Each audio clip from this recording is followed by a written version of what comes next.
Oggi viviamo in un mondo imprevedibile, potrebbe sembrarci di essere più isolati che mai.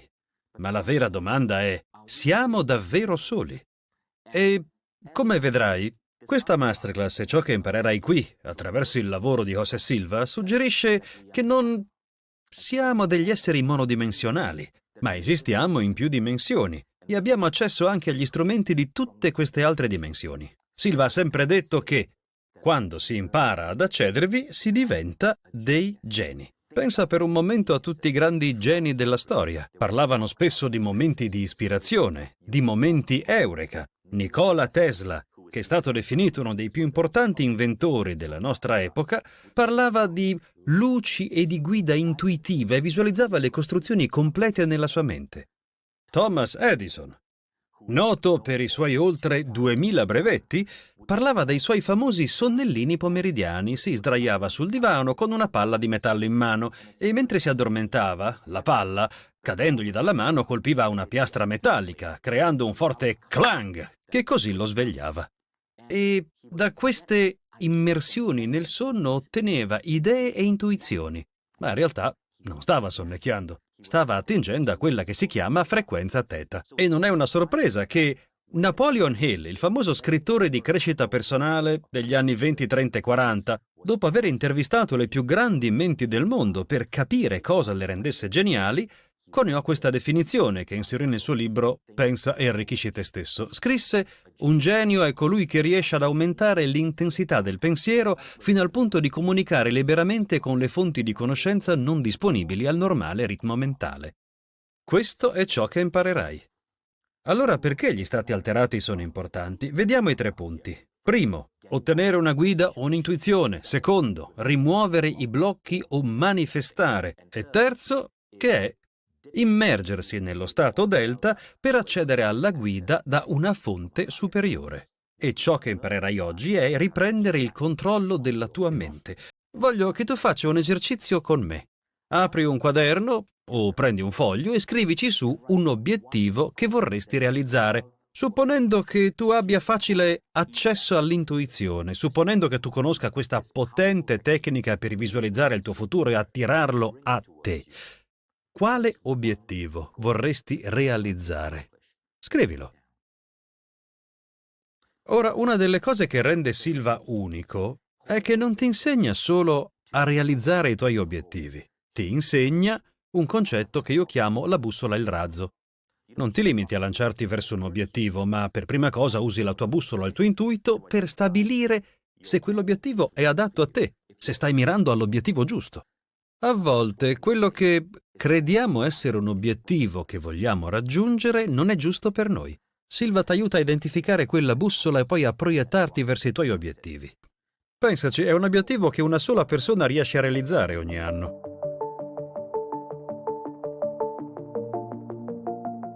Silva è stato effettivamente fondato in Texas, in una piccola città sul confine che si chiama Laredo. E lavorando per l'esercito americano, notò qualcosa di interessante. L'esercito si avvaleva di un ipnoterapeuta per aiutare i soldati a superare il disturbo da stress post-traumatico. Questo lo spinse ad esplorare l'ipnoterapia, ma aveva anche una ragione per farlo. José aveva 10 figli. E riparando le radio sapeva che se si riduce una resistenza in un cavo, l'elettricità scorre maggiormente e si chiese: c'è una resistenza nel cervello.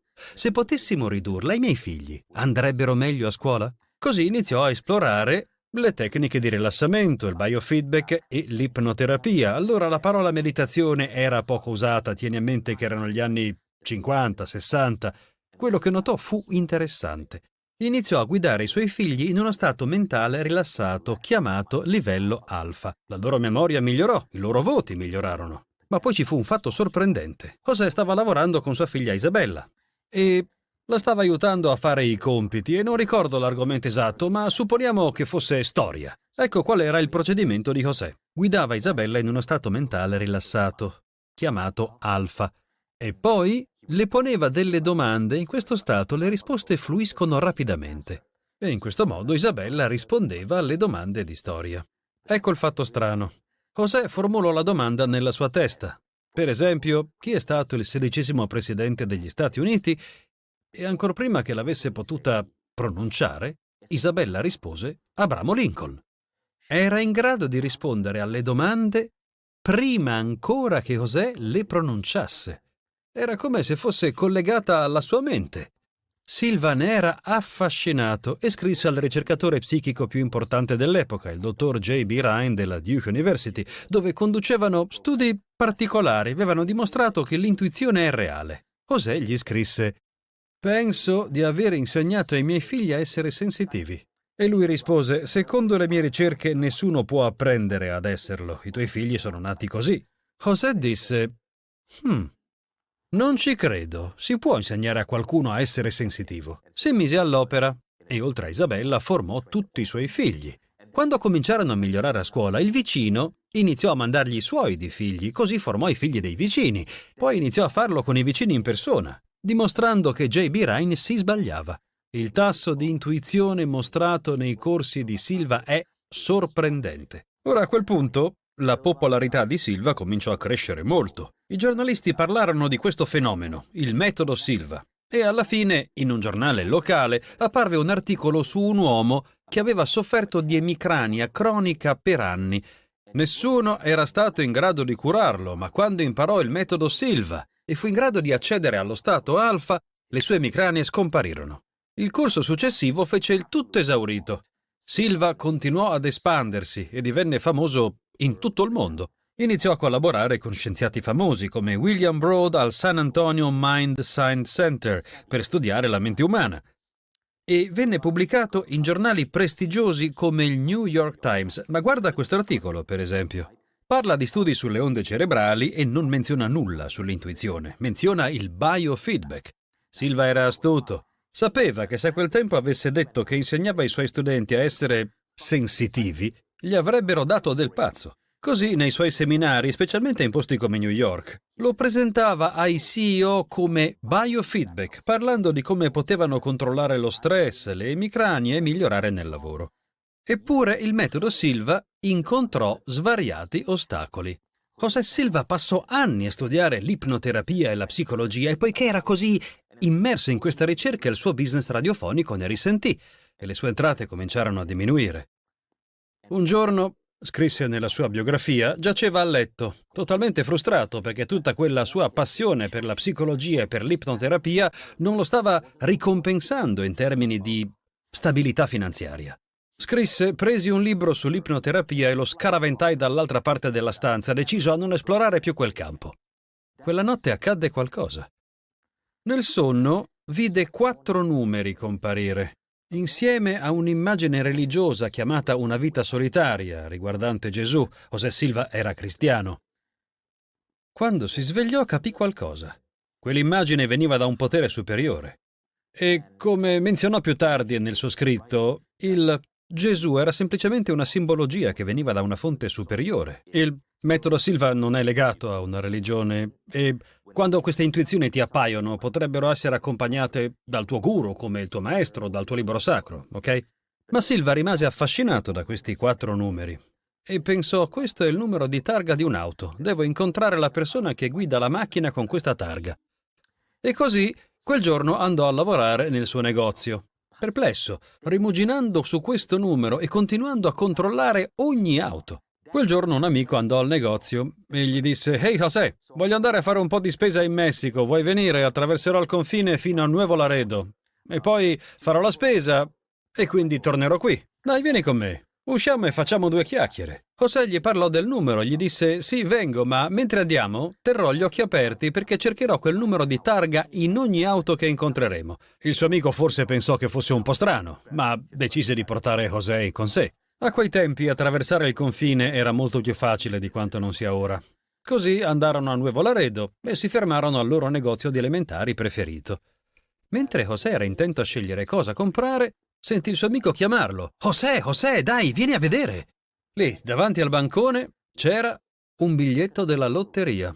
La lotteria messicana locale. Proprio l'esatto numero di 4 cifre che José aveva visto quella notte. Così decise di comprarlo. E vinse $10.000, l'equivalente di $50.000 al giorno d'oggi.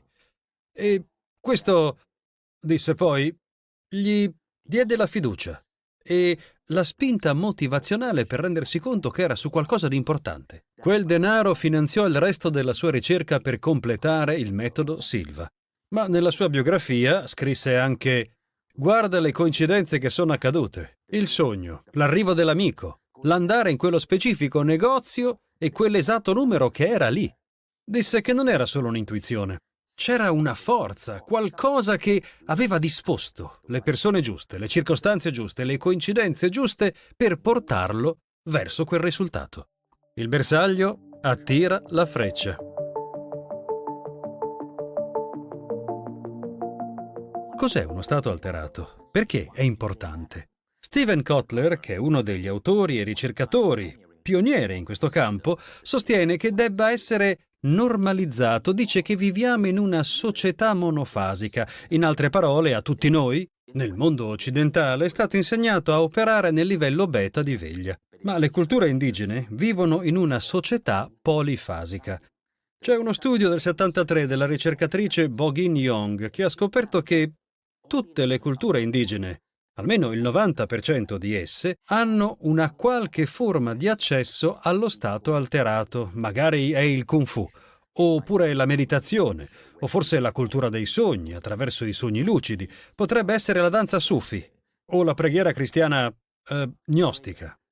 Ma quando siamo entrati nell'era della ragione, abbiamo deciso che tutto ciò che non poteva essere spiegato dalla scienza era una sciocchezza. E questo ha momentaneamente interrotto l'accesso a questi stati alterati. Abbiamo smesso di esplorarli. Questa esplorazione ora sta tornando alla ribalta nel mondo occidentale. Quindi come si accede agli stati alterati?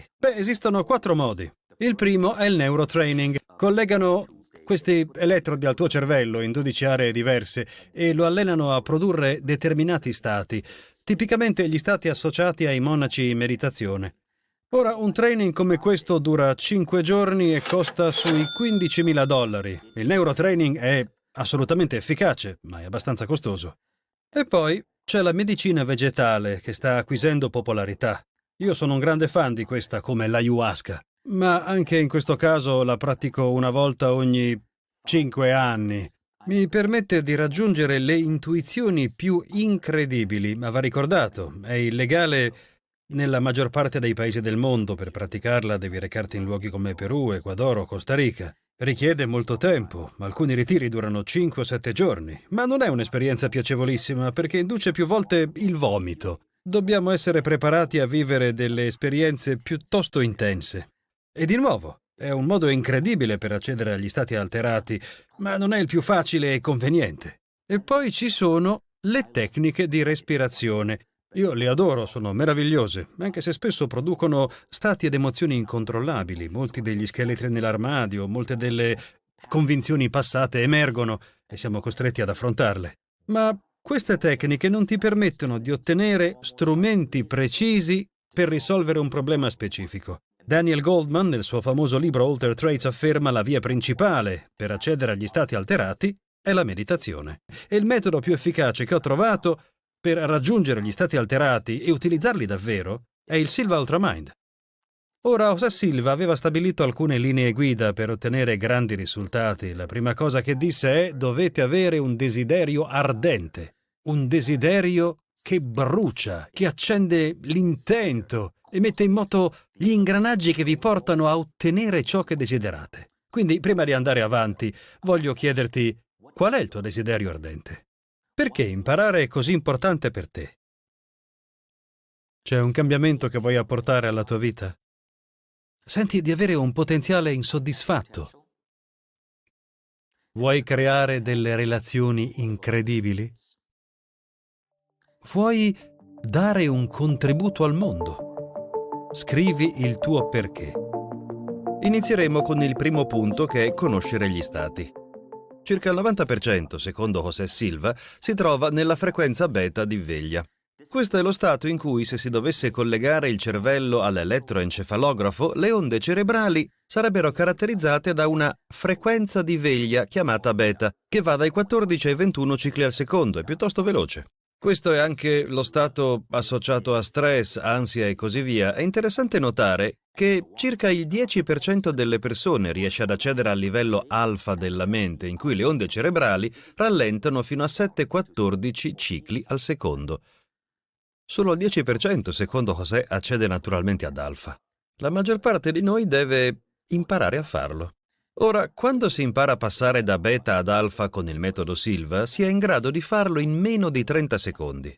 Questo dopo aver imparato a padroneggiare la tecnica, il che richiede circa una settimana. Lo stato alfa è associato al rilassamento, alla guarigione, alla tranquillità, alla beatitudine e alla creatività. È uno stato straordinario. Ma puoi rallentare ulteriormente le tue frequenze di onde cerebrali e arrivare al teta. Questo è lo stato onirico. Di solito vi si accede quando ci stiamo addormentando e non riusciamo nemmeno a tenere il collo dritto. Ma con il metodo Silva, rimanendo svegli, si impara ad accedere a teta. Teta è lo stato associato all'ipercreatività, alla canalizzazione e all'intuizione. È proprio qui che avviene molta della magia, ma non ci si ferma qui. C'è un quarto stato chiamato delta. Il delta è lo stato a cui si accede quando siamo incoscienti, completamente addormentati. Da tempo, i maestri spirituali teorizzano che durante il sonno stabiliamo una connessione con un'intelligenza superiore, ma poiché dormiamo non ne siamo pienamente coscienti. Silva è stato uno dei primi a sviluppare un protocollo chiamato la tecnica del video mentale. Insegna come sfruttare lo stato delta. Funziona in questo modo. T'addormenti visualizzando un problema. Ti svegli e nelle 72 ore successive vedrai le cose cambiare, le idee affiorare e la sincronicità svilupparsi per aiutarti a risolverlo. È un potente strumento. È piuttosto avanzato, sì, ma è molto potente. Tutti gli stati si misurano in battiti al secondo e questo è ciò che misura l'elettroencefalografo. Quello che stai per sentire è il suono dello stato alfa ed è un suono dai 7 ai 14 battiti al secondo.